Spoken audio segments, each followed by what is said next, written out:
Now let's talk about what is risk management. It is the process of identifying, assessing, and prioritizing risk followed by the coordinated and economical application of resources to minimize, monitor, and control the probability or impact of unfortunate events. There are key steps in risk management. First is identification. It's all about recognizing potential risks that could affect the project or business. Second is assessment. It focuses on evaluating the identified risks to understand their potential impact and likelihood. Third is prioritization. It focuses on ranking the risks based on their potential impact and likelihood to focus on the most significant ones.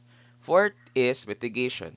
It's all about developing strategies and actions to reduce or eliminate the impact of the risk. And lastly is monitoring and review. There should be continuous checking and updating of the risk management strategies and the status of risk. Thank you and happy learning.